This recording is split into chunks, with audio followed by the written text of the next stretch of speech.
Hey, what's going on, guys? It's HawksNest here, back with another Call of Duty mobile video. Now, inside of today's video, we're going to be taking a little bit of a look at the brand new test server for Call of Duty Mobile Global. The test server is currently downloadable only for Android devices. I will drop the link down below if you guys want to pick it up and test things out for yourselves. But basically, this update is just meant to be a meta update where essentially they're updating different weapons inside of the game. And when I say different weapons, the crazy thing about this update is that they're updating a majority of weapons. So in my opinion, this is going to be one of the biggest meta shifts that we've ever seen inside of Call of Duty Mobile, because typically the way that COD Mobile actually patches weapons is they'll kind of change maybe 2 to 3 guns at a time per update. Whereas inside of this test server update specifically, they did a ton of weapons.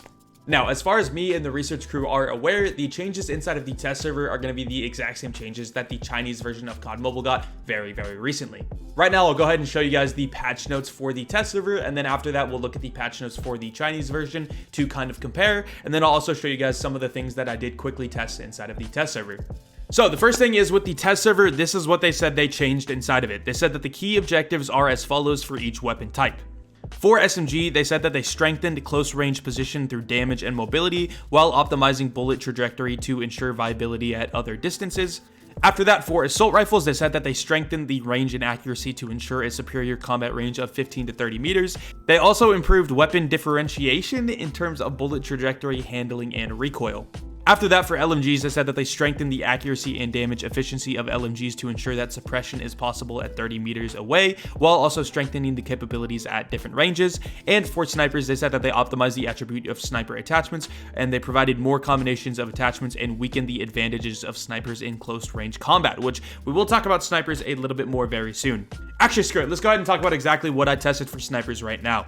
So I quickly hopped on the test server and tested the 4 main snipers, being the DLQ, Locust, Outlaw, and Arctic 50. I did only test their ADS speeds because that is the thing that most people really care about with those weapons. And these are the results that I got. So for the DLQ on the global version of the game, I have it tested at an ADS speed of 383.33 milliseconds. And on the test server, it's up to 449 milliseconds. Which means that on the test server, the DLQ got about a 17% increase on its ADS time. For the Locust, the average ADS time that I tested was 383 milliseconds on the global server, and it went up to 416 milliseconds on the test server, which is about an 8% increase. Next up, the Outlaw went from 366 milliseconds in the global server to 400 milliseconds in the test server, which is about a 9% increase. And then for the Arctic 50, it went from 416 milliseconds to 483 milliseconds, which is about a 16% increase. So as you can tell, snipers were nerfed a little bit with ADS speed, and those were some of the more specific numbers. And once again, I might have said this before, but just because these changes are coming to the test server doesn't mean that they will be exactly like this when they come to the global server. So definitely make sure to try the test server out for yourself and drop feedback in the comment section of this video, as well as on COD Mobile's different social medias. But yeah, so that is going to be the ADS speed changes for the snipers. Now let's go ahead and look at the patch notes for the Chinese version of COD Mobile so that we can get a little bit more specifics on exactly what came to the Chinese version, because once again, as far as we're aware, the exact same changes are inside of the global test server. So in terms of movement adjustments, they greatly improved the SMG mobility advantage. They also greatly increased the SMG ADS speed and adjusted all guns movements. So when they say adjusted, that means decreased some and increased some weapons. But for the SMGs overall, they're going to be getting a mobility buff, which makes sense because SMGs are typically weapons that are very high mobility, and inside of COD Mobile, they just aren't as advantageous with mobility as they should be. So that is going to be one of the changes. And then after that, we have overall attachment adjustments. They remove the mag's ADS speed reduction downside. Then they remove the tactical suppressor and monolithic suppressor's ADS movement downsides. The light short barrel provides 2% ADS movement speed. They decrease the no stock, light stock, skeleton stock ADS movement speed improvements. After that, the no stock ADS movement speed decreased to 7%, and the light stock ADS movement speed decreased to 15 to 20%. Then in terms of weapon balancing, and more specifically the SMGs right now, the Fennec has the fastest SMG mobility, and they also increased the reload speed of it. With the MSMC, they increased the range, and it also has the fastest SMG mobility. They increased the ADS speed, they reduced the Ranger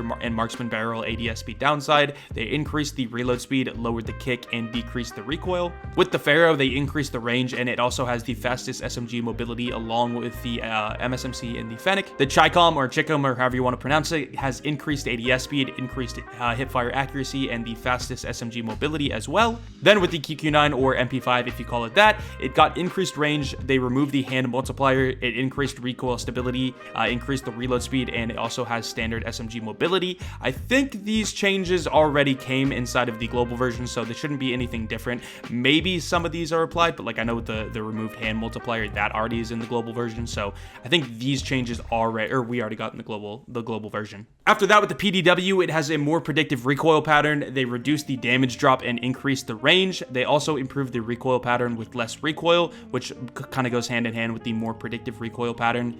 They also increased the bullet spread accuracy, and it also has standard SMG mobility. With the HD40, they removed the damage drop, they removed the hand multiplier, and increased the headshot multiplier to 1.2x, and the upper chest to 1.1x. And it has slower than average SMG mobility, which makes sense considering the HD40 is kind of a AR SMG hybrid.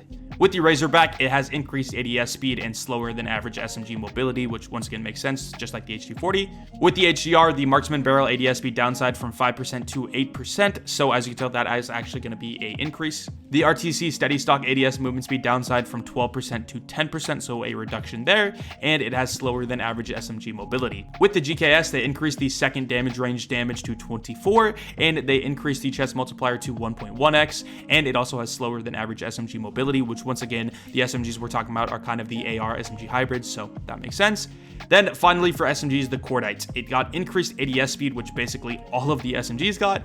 They also increased the hipfire accuracy with a dynamic hipfire and ADS BSA. And they also reduced the flinch, and it has slower than average SMG mobility. So maybe a return to the old Cordite with the increased hipfire accuracy. I personally kind of doubt that. I don't think it'll be back to its dominance that it was a couple seasons ago, or many seasons actually. It's been a while since the Cordite's really been dominant, but it is going to be getting a buff along with basically every weapon in the game. But still, Cordite is definitely going to be returning kind of to its old form. In terms of the ARs, with the Type 25, they adjusted the base weapon's recoil pattern. They reduced the mass change in vertical recoil and increased the spread. So I think the recoil pattern is basically just going to be a little bit wider, but not quite as vertical.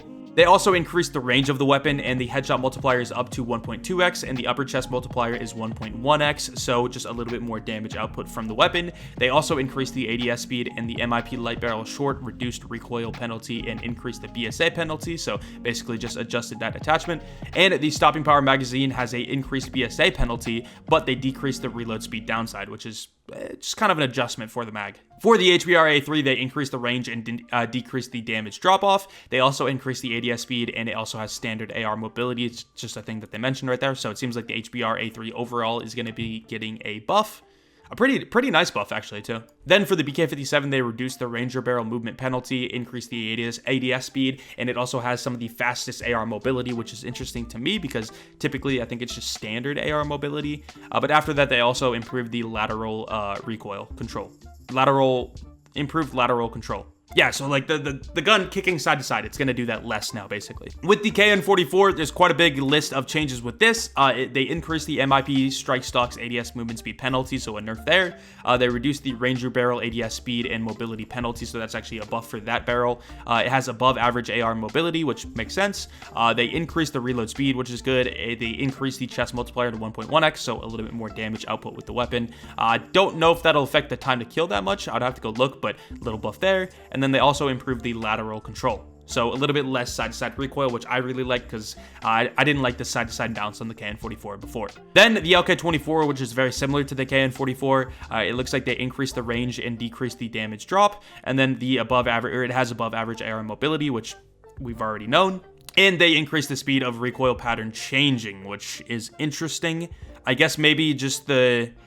What did the LK-24 recoil look like before? Alright, so this is on the global server real quick. This is going to be the recoil, so it goes... Yeah, just kind of like arcs. So I don't know necessarily what they mean by the LK-24. They increase the speed of the recoil pattern changing. So I don't know if my internet is bugging out or what's going on, but I can't load into the test server at all. It's not letting me. It's like stuck on this screen. So I'm not sure what's going on with LK-24. I assume just the recoil... It says, I don't know, it switches faster, so maybe, I don't know to be honest. We'll definitely look into that a little bit later. All right, next up though, after the Elgato 24, the FR556, they improved the recoil pattern, so just easier to use, I think is what improved means. Standard AR mobility, the HVK 30 improved the base damage, so it seems like the HVK 30 might actually be pretty good to use now without the magazine. Large caliber, that is. They also increased the lateral control, increased the BSA, increased the reload speed, and it has standard AR mobility, so depending on how much the base damage was increased, this could actually be a solid weapon to use now. For the M4, they improved the dynamic hipfire, headshot multiplier to 1.3x, increased upper shot or upper chest, not including stomach and arms, to 1.1x. So basically you're going to be getting more damage when you're hitting higher up on the body, so definitely a nice buff for the M4 right there. They also slightly decreased the ADS speed and slightly increased the BSA, so it just kind of seems like this is more of a high precision weapon, which is good because that's what the M4 is supposed to be. For that, for the ICR, they improved the dynamic hipfire, they increased the upper chest, not including stomach and arms, to 1.1x, slightly decreased the ADS speed, slightly increased the BSA, and above average AR mobility for the ICR. So kind of a similar change for the ICR and the M4. Then with the Man of War, they increased the damage to 40, 30, 24. So I did actually test this and I recorded just to confirm, and this is a change inside of COD Mobile. So instead of the Man of War base damage like up close being 40 damage, and not even up close, this damage range actually extends pretty far, but it used to be 34 and now it is up to 40. So honestly, it seems like a big jump, like a plus 6 points on the damage. It seems big, but realistically, it's not that big because that is still going to be a 3-shot kill, and 30 damage is still a 4-shot kill, and then 24 damage is a 5-shot kill. So overall, time to kill shouldn't be that different. I would have to compare this exactly to the old Man of War. I didn't get like an exact side-by-side comparison, but these damages shouldn't be a big buff for the weapon because they also decreased the ADS time, but they did improve the shooting stability, and it does have the slowest AR mobility, which we already knew. So just kind of an adjustment to the Man of War to make it a little bit more distinct and separated from like the ASM-10. Definitely seems like they're trying to make it more of a long-range AR where you're going to have to post up and not as much of an aggressive weapon. Then to the LMGs, we have the S36. They decreased the damage drop, increased range, and decreased the mobility. They also increased the ADS time and decreased the lateral recoil. Makes sense because the S36 was just super trash, so it seems like they're trying to make it a little bit better, especially at longer ranges. I'm just hoping it's not like the old S36 because the old S36 in like Season 1 and 2 was dominant, but still a little buff for the weapon. UL736, they decreased the lateral recoil, increased the ADS time, decreased the damage drop off, increased range, decreased mobility. So a couple different changes here, just overall a adjustment, I would say. Well, I mean, it definitely does lean a little bit more towards a buff, but not quite as big of a buff as other weapons. Yeah, it's just they made it a little bit less of an aggressive LMG and try to make it once again more of a ranged weapon, which that's what they said they were doing with LMGs. Then the RPD, they decreased the damage drop, increased range, decreased mobility, increased the recoil pattern change. Again, I don't really know what this means. After that, they also increased the ADS time. Then the M4 LMG decreased damage drop off, increased range, decreased mobility, increased the difficulty of controlling the recoil pattern. So just it's harder to control, I guess. It's interesting, the wording on that. But then they also increased the ADS time. So the LMGs, the changes are pretty much the same between all of them. I'd say probably the biggest buff is going to be probably the S36, I'd say. Also, it looks like the chopper got no changes based on this list.